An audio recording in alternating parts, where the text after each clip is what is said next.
Hello, Cascade Gardeners. Shayla Cook here on behalf of Cascade Water Alliance and the Cascade Gardener Program. Today we are speaking with Marianne Binetti on native plants.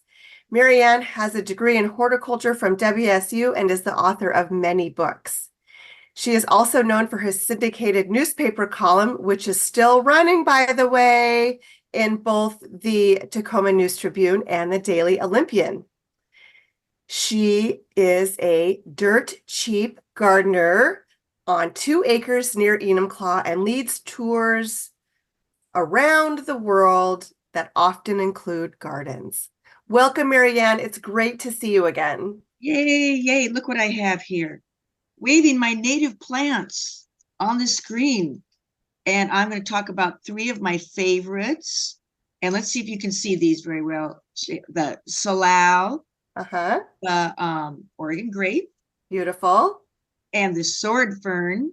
My favorite, because they also heal stinging nettle bites. Oh my gosh, you're so right. Everyone needs sword fern in your yard if you ever do any outdoor activities and you get stinging nettles, because so when you're rubbing the back of the leaf on those nettles. And one of the miracle plants that we can't live without. But today I want to talk to you how to save money in your landscape by using these native plants. So let's start with salal. So salal is a plant that a lot of people try to take out of their garden, but I'm here to tell you that this plant is a wonderful landscape plant, especially under cedar trees. Not much wants to grow under our native cedar trees because it's dry shade, but the salal is great. It gets early spring flowers and it gets late fall berries. And if you want the excitement and the beauty of birds in your garden, then you want salal because you want those late fall berries. Now, I understand why people don't like it. And you know why, Shayla? It's because when winter's over, you see this dead, brown, crinkly stuff. That is salal growth that got, burned by winter damage. The solution is easy. Just take a string trimmer and in maybe March, some early spring date, shear off any part of the salal that looks brown, dead, dried, and ugly. If it's brown, cut it down, and you'll get this lush new growth on your salal in time to make the fall berries. So I think salal is a lovely native plant. And here's the problem too. People say, well, then my whole yard is going to be salal. I understand that you don't want just salal in your garden, in your landscape, but here's a tip. And it involves the next native plant, the sword fern. Yes, Shayla, your favorite. My favorite, yes. So look at how sword fern is kind of, has these long, luscious ferns. If you go to Europe, we were actually in Amsterdam. We had this group with us. We went to a world famous nursery. And there, as we walked in the door, was their prize selection of sword ferns from the Pacific Northwest. Yep, they were selling them for 40 euros a piece. And we're like, you got to be kidding me. But the nursery owner said, oh no, sword ferns are gorgeous. They're evergreen. They survive in the shade. They survive lots of rain. They survive the cold. And everybody loves them in Europe because they are a great home for little green tree frogs, which they are here too.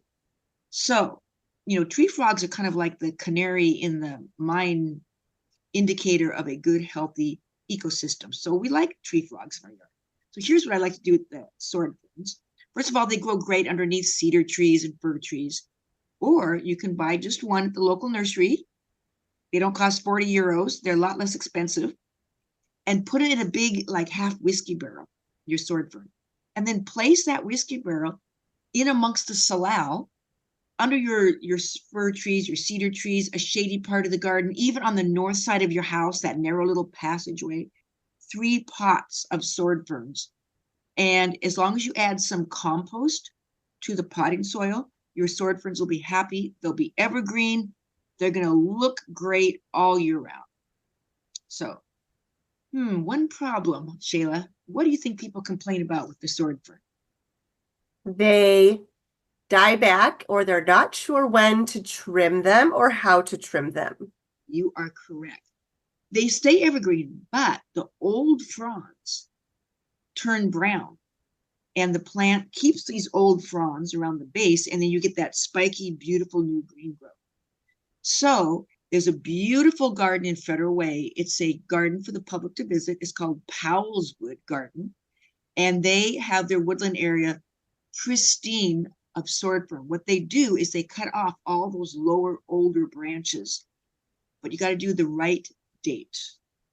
What date is that? Well, the date is April 15th, tax day. Mm. Why? That's your memory. You could do it 2 weeks before or 2 weeks after. That's to remind you it's a very taxing day. You're doing your taxes. Get outside with your clippers and prune out the old fronds on your sword fern. And you want to do that because removing the old bottom brown fronds means you showcase all that beautiful green and they look like spectacular specimen plants instead of just sword fern. But why do we wait till April 15th? The green frogs. Remember I told you about the little green tree frogs? Yes, you don't want to harm them or cut off somebody's little leg. And they overwinter in there until about the middle of April. Then they leave the sword fern and it's safe to clear out those brown things. So sword fern, great specimen plant, great ground cover plant. Anytime you have some dark shade, just fill it with the sword ferns. Now we have one more left, and that is not the salal, the Oregon grape. So Shayla, what do you think is the favorite bird that everybody wants in their gardens in the Pacific Northwest? Bird? Like? Bird, yes. I'm going to go with the robin. No, say hummingbird. Okay, fine. I love hummingbirds. They're my absolute favorite. How about hummingbird? Yeah, the robin likes the Oregon grape, but the hummingbirds need the Oregon grape. Why? Because they bloom so early. So if you have Oregon grape or Mahonia, Mahonia, Mahonia, there's many varieties of Mahonia. The nurseries are now selling them.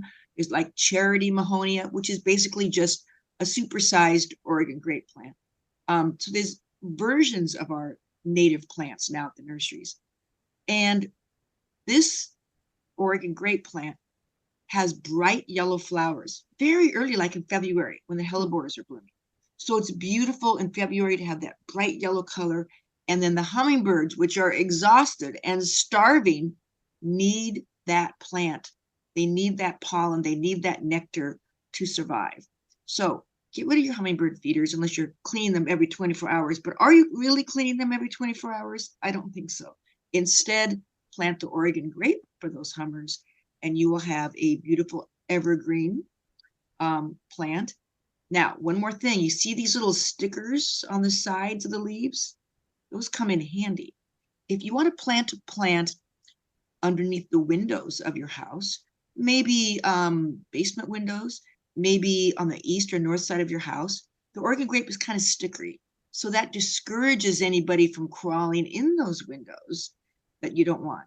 If you have teenagers, it discourages them from crawling out of those windows if you want them to stay indoors at night. So, okay, so Shayla, let me see if you could tell me, what are these 3 native plants we were talking about? Okay, we have the Oregon grape. You're right. Mahonia is We have the Mahonia. Yep. We have the salal. Here it is, the salal. And we have the sword ferns. You're right. And for our dirt cheap gardeners, you can buy all of these, copious amounts of all of these as tiny little babies at your conservation district native plant sales. So yes, you can get 50 of them for a whole, not very much money, and keep yourself very busy all spring. Yes, planting, and they spread lovely. And my planting tip is plant on a cool and shady day, water well. And if you live in a neighborhood where the soil is kind of like it's not very native soil, it's like subsoil or a builder brought it in, add some compost to that soil to kind of liven it up a little bit, because these 3 native plants, they love acid soil, which is native here to Western Washington. So there you go. The triplets Well, of delight, sword ferns and salal and Oregon grape. thank you so much for your insight today on native plants. It was great fun. Thank you, Shayla. Happy gardening. Bye-bye.